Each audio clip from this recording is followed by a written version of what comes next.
গরম বেশি পড়লেই মনে হয় শীতাতপ নিয়ন্ত্রণ যন্ত্র বা এসি কেনার কথা। মার্কেটে এখন ইনভার্টার ও নন ইনভার্টার প্রযুক্তির এসি পাবেন, কিন্তু আপনি কোনটা কিনবেন এই বিষয়েই আজকের ভিডিও। ইনভার্টার প্রযুক্তিতে এসির কম্প্রেসার বা কুলিং মেকানিজম প্রথমে পূর্ণ শক্তিতে চালু হয়। পরে আপনার সেট করে দেওয়া তাপমাত্রা ঠিক রেখে কম্প্রেসার শক্তি খরচ কমিয়ে প্রয়োজন মতো পাম্পিং করতে থাকে।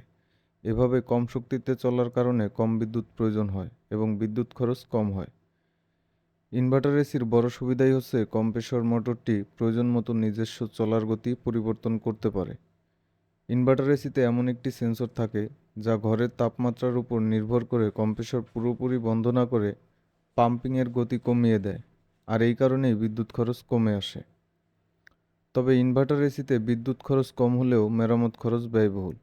ইনভার্টার প্রযুক্তিতে কুলিং এবং হিটিং উভয় ইউনিটেই সার্কিট ও বিভিন্ন সেন্সর ব্যবহার করা হয়েছে, যার ফলে ত্রুটিও তুলনামূলক বেশি দেখা দেয়।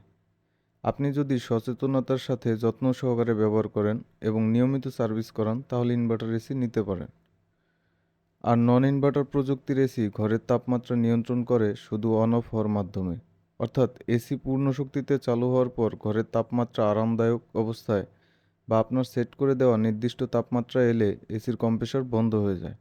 আবার যখন ঘরের তাপমাত্রা কিছুটা বেড়ে যায় তখন আবার চালু হয়। এভাবে বারবার এসি চালু ও বন্ধ হওয়ার কারণে এসি বেশি বিদ্যুৎ ব্যবহার করে, যার কারণে বিদ্যুৎ খরচ বেড়ে যায়। তাছাড়া নন ইনভার্টার এসির কম্প্রেসর একই হারে পাম্পিং করার সাথে সাথে একই হারে কারেন্ট নিতে থাকে, যার ফলে বিদ্যুৎ খরচ তুলনামূলক বেশি হয়ে থাকে। তবে বিদ্যুৎ খরচ বেশি হলেও মেরামত খরচ খুবই কম এবং স্পেয়ার পার্টস অ্যাভেলেবল। আর নন ইনভার্টার এসি সাধারণত টেকসই হয় এবং ঠান্ডার পারফরমেন্স বেশি হয়ে থাকে। হোম অ্যাপ্লায়েন্সের খুঁটিনাটি বিষয় জানতে আমাদের সাথেই থাকুন। ধন্যবাদ।